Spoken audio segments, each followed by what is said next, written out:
Por que alguns médicos têm receios de abordar a espiritualidade do paciente? A gente chega para os estudos científicos sobre espiritualidade e saúde, momento do quadro de Ciência, Saúde e Espiritualidade, comandado pelo NUPS, que é o Núcleo de Pesquisa de Espiritualidade e Saúde da Universidade Federal de Juiz de Fora, fundado e dirigido pelo médico psiquiatra Dr. Alexander Moreira Almeida.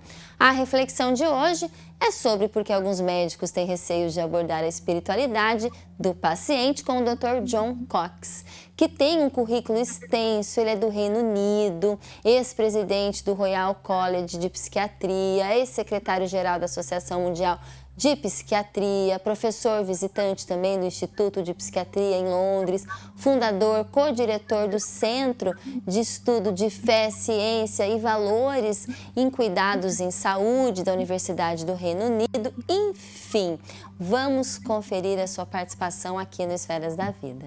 Ciência, Saúde e Espiritualidade. NUPS, Núcleo de Pesquisa em Espiritualidade e Saúde, da Universidade Federal de Juiz de Fora.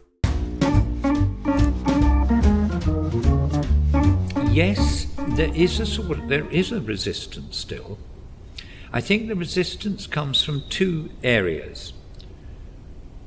One is that there is a fear that if psychiatry loses part of its base within scientific medicine, evidence-based practice, it will lose influence and credibility within medicine as a whole. But what is crystal clear is that medicine as a whole is changing. I mean, within medicine as a whole, there is a new awareness being driven partly by patient-centered care, by the users, by what their needs are. They're telling not just psychiatrists, they're telling physicians and neurologists and general practitioners that they want this broader dimension to be represented within when they consult their doctors. So that I think those who feel very strongly that religious ideas, spiritual practices are less important at the moment because they are less scientific, I think that move will change.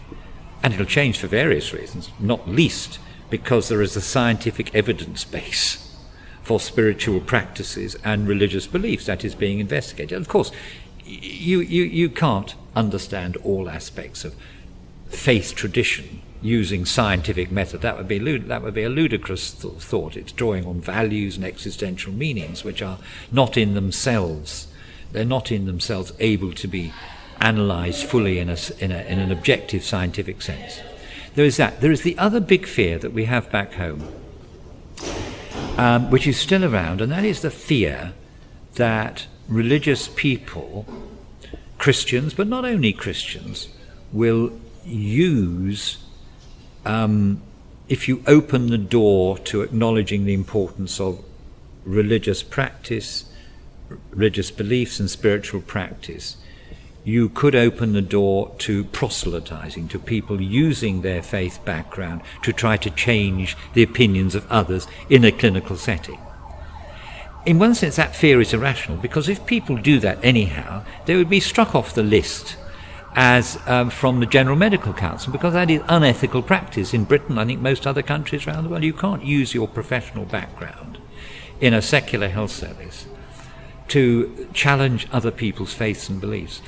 And to try to persuade them your own faith tradition. You can't pray with them unless very rare occasions. There must be some occasions when you know you're talking to a person whose faith tradition you share, who says, "Doctor, will you pray for me?" Now, there may be certain circumstances where that would be appropriate, but it would be so rare and so unusual. So there are those fears, but I think those views are changing. I think the conference here in Brazil and opinion in the college.